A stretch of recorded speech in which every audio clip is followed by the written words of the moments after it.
So mga tol, napasama na sa karakter ng larong PS5, Xbox at PC si former WBC Featherweight World Champion Mark Magsayo. Sa latest post po kasi ni Magsayo mga tol sa kanyang social media account, napabilang na siya sa karakter ng nasabing games na Undisputed.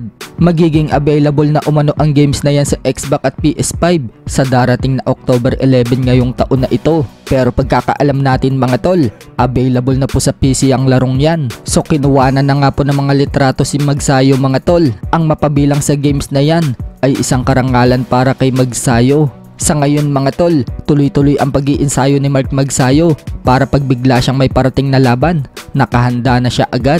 Sobrang sipag nga po mag-ensayo ni Mark Magsayo mga tol. Target kasi talaga niya na maging kampiyon din sa super featherweight. Bukod dyan, mukhang hihintayin din ni Magsayo na umakyat ang The Monster na si Naoya Inoue sa super featherweight. Sinagot po kasi ni Magsayo mga tol ang tanong ng isang fan kung aabangan daw ba niya si Inoue sa super featherweight. Sinagot ni Magsayo ang tanong na yan at kumpiyansang sinabi ni Magsayo na yes, aabangan daw niya itong si Inoue.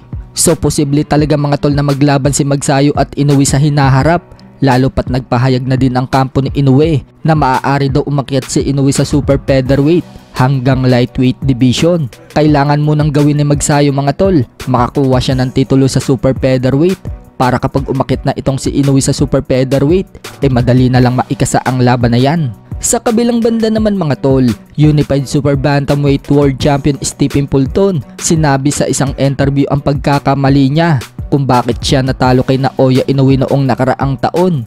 Wika ni Fulton mga tol, noong makalaban daw niya si Inoue, hindi daw niya nagawa ang gusto niyang gawin. Hindi daw sumusunod yung katawan niya sa gusto niyang gawin mga tol dahil dehydrate na umano siya sa 122 pounds. Kaya ngayon sa 126 pounds na siya lalaban. Kapag naging kampiyon daw siya sa 126 pounds mga tol, gusto daw niya makarimat si Naoya Inoue. Sa mga hindi po nakakaalam mga tol, lalaban ngayong linggo si Stephen Fulton kontra kay Mexican fighter Carlos Castro.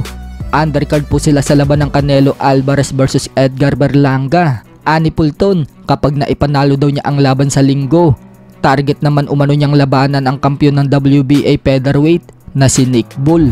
Sa iba pang balita mga tol, makakalaban ni Janrel Casimero na si Saul Sanchez sa October 13 sa bansang Japan. Kumpiyansang sinabi niya naman nanalo daw siya kay Casimero. At pangalawa umano si Casimero na tatalunin niya sa bansang Japan. Kung matatandaan kasi natin mga tol, nakalaban na itong si Saul Sanchez sa bansang Japan at tinalo po niya itong Pinoy na si RB Deniega sa pamamagitan ng unanimous decision. Kumpiyansa itong si Saul Sanchez mga tol na pangalawa na si Casimero ang tatalunin niya sa bansang Japan. Matindi nga din po ang pag-iinsayo na ginagawa ni Saul Sanchez mga tol. Tumatakbo ito sa matarik na bundok. Hindi rin nagpapa-istorbo itong si Saul Sanchez mga tol. Hindi siya nagpapa-interview kahit kanino. Tahimik lang siya at hindi nagbibigay ng input tungkol sa kondisyon niya.